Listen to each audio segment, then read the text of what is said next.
Selon vous, quelles vont être les conséquences de tout ce que vous venez de décrire, qu'on vient de décrire depuis 35-40 minutes, sur les prochaines municipales? Et puis, comme je l'ai dit tout à l'heure, vous connaissez assez bien le paysage mosellan. Est-ce que vous pouvez nous dire un peu quelle est votre vision? Alors, regardons 3 choses. Par exemple, pour le département de la Moselle, nous avons un conseil départemental qui est très dominé par les centres droits. Et nous avons actuellement les villes de plus de 8000 habitants en Moselle qui sont aussi très dominées par les centres droits, à quelques exceptions près. Famec, etc.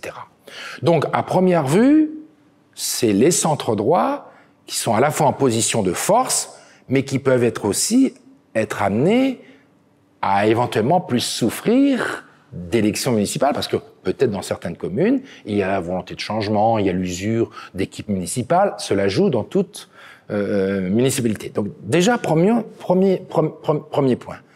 Deuxième point, les gauches.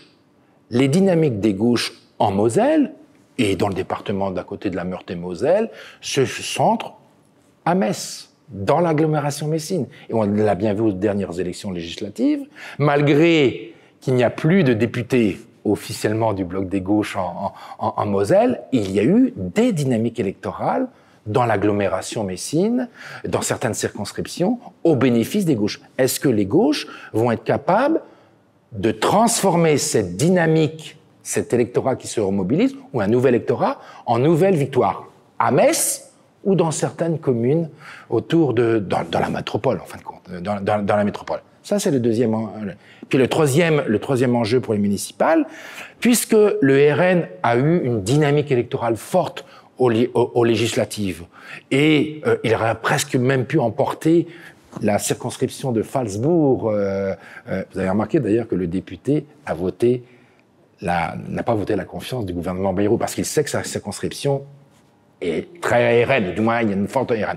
Est-ce que le RN va être capable, pour la première fois de son existence, de transformer ces excellents ou bons résultats nationaux ou européens en des victoires communales, municipales fortes, et notamment Sarreguemines, Forbach, éventuellement toutes ces communes, Beach, toutes ces communes qui se trouvent à l'est.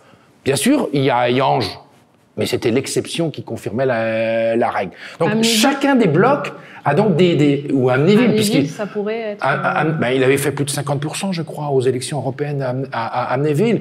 Puis c'est une commune ciblée par le RN. Je parle devant un public d'avertis, mais je crois qu'à Amnéville, il y avait autrefois un docteur le docteur Kiffer, oui. Le docteur Kiffer qui. Amnéville, c'est un monde à part. C'était aussi un monde à part dans le dynamique.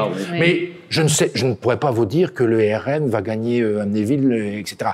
Ce qui est intéressant, c'est de voir, comme je vous l'ai dit, d'abord la capacité des centres droits à maintenir leur position très forte, dans ces communes, je parle des communes de plus de 8000 habitants, de 10 000 habitants, de voir si les gauches sont capables de reprendre Metz par rapport à leur petite dynamique électorale qu'ils ont connue, notamment aux législatives et aux européennes, et de voir si le RN est capable de transformer dans certaines communes, de gagner des communes, au-delà d'Ayange. Et puis, il faudra surtout aussi regarder, parce que c'est important, parce que même si les sénatoriales ont eu lieu en 2023, en Moselle, les victoires municipales, la transformation, il faudra regarder aussi toutes les communes rurales de la Moselle.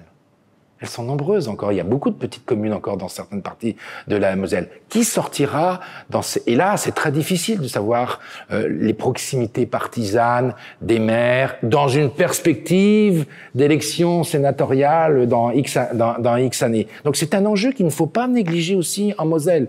Regardez, alors là c'est à la loupe, regardez les dynamiques dans les communes les plus petites de Moselle.